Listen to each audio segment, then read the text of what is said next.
Welcome to Gravitas Studios, Behind the Boarding Pass podcast. Behind the Boarding Pass reveals the hidden human stories behind air travel, the dreams, sacrifices, betrayals, and broken promises never shown on departure boards. It focuses on travelers who never reached their destinations, families who lost everything, and voices silenced by deception. Through powerful testimony, Gravitas Studios exposes the emotional and human cost behind every journey, reminding us that every flight carries not just passengers, but lives forever changed. In today's story, Herman to Christabel, Vivian, Lawrence, Ngwa. Once they were just classmates, computer science students sharing lecture halls, deadlines, and campus struggles. They had laughed together, failed exams together, passed others, walked the dusty roads of Bue together, believing one day they would leave it all behind. Now they were staring at a future that might change their lives forever. Europe, a word that carried magic, a word that carried escape, a word that carried everything Cameroon had not given them.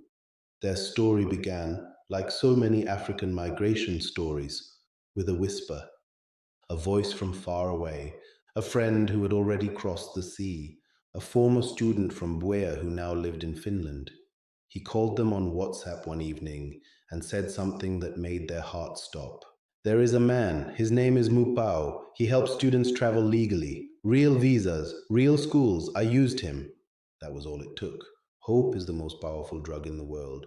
They met Mupao in a modest office. No luxury, no shining signs, just a man with quiet confidence and files stacked like a banker's vault. He didn't promise miracles. He promised process. You pay one third now, he told them calmly. When your visas are approved in Abuja, you pay the remaining two-thirds. It was fair. It was professional. It was transparent as they agreed. Each of them sent the first payment. Dreams now had receipts. Mupao collected their bachelor's degrees in computer science, checked everything carefully, and began the process. Weeks passed. Every phone vibration made their hearts jump.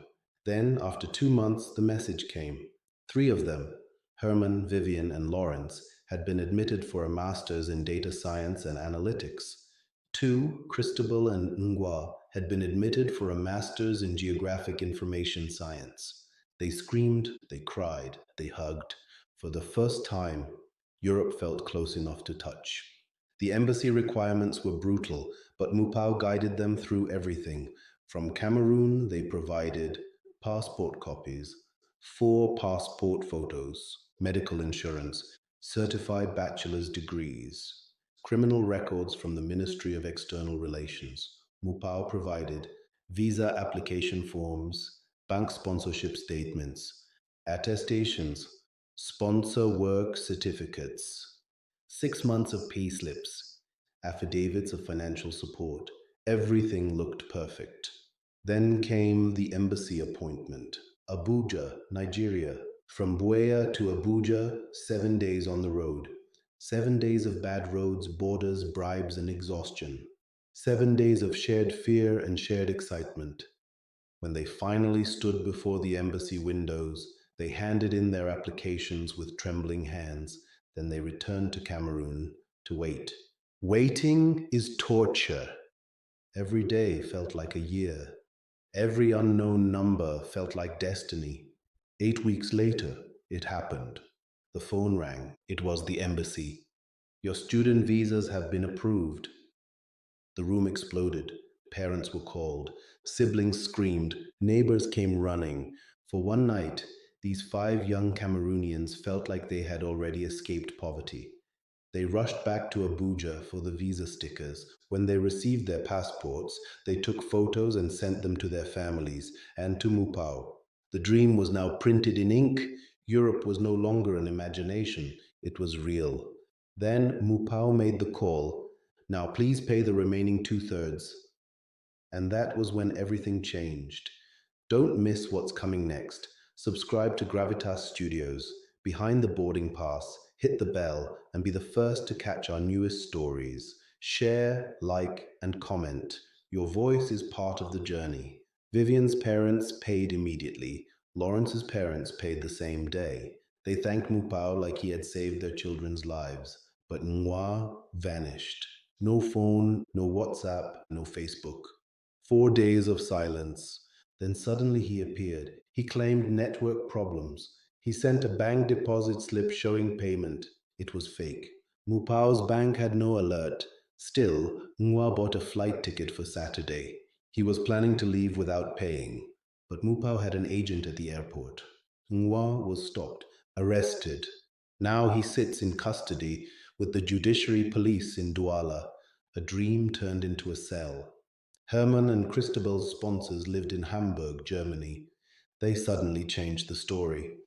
We can only pay another one third for one person now. The rest? Maybe in 3 months. That was not the deal. Mupao refused. Business is business. Trust has rules. 5 students left Buea dreaming of Europe. 3 honored their word. 1 tried to cheat. 2 hid behind excuses. This story is not about visas. It is about integrity. It is about honor. It is about how some people want the destination but refuse to respect the journey. The visas were already printed. The dates were already ticking, the planes were already filling seats. But the money was still missing. In a quiet office in Douala, Mupao sat staring at his phone. 2/3 of 5 people's fees had not fully arrived. Only Vivian and Lawrence had kept their word. For the others, the dream of Europe had suddenly become more important than honesty. And that is when the real journey began. Ngwa was supposed to be in the sky. Instead, he was in a police chair. When Mupao's airport agent grabbed him just before boarding, Ngwa tried to laugh it off. There must be a mistake. But when the bank confirmed no money had been received, everything collapsed. The fake deposit slip, the lies, the rushed flight, all of it became evidence. By evening, Ngwa was sitting inside the judiciary police in Douala, staring at a wall that had no Wi Fi, no Europe, no escape. That same passport that held his visa now sat inside a police file, a piece of paper worth thousands of euros, but useless inside a cell.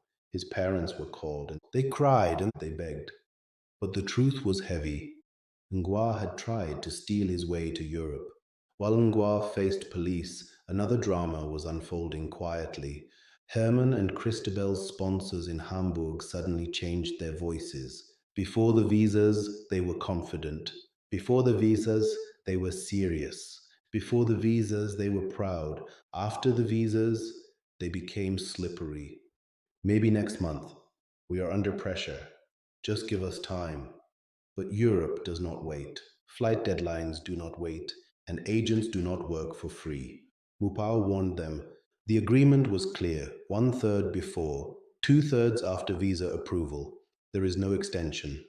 They tried emotional stories, they tried delays, they tried playing victim, but business is not sympathy. Meanwhile, Vivian and Lawrence were packing. Their families were already buying jackets, shoes, documents. Every day that passed was one day closer to departure. But for Herman and Christabel, every day that passed was a trap. Without payment, Mupao refused to release their flight tickets. Without tickets, the visas would expire. And when a visa expires, it dies. Just like that.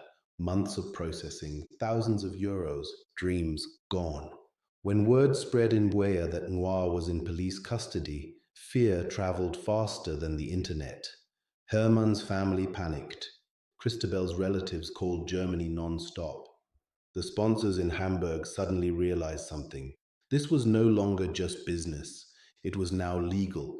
If Ngwa could be arrested, anyone could be. That night something changed. A wire transfer was made. Not all the money, but enough to show fear had arrived. Mupao saw the alert.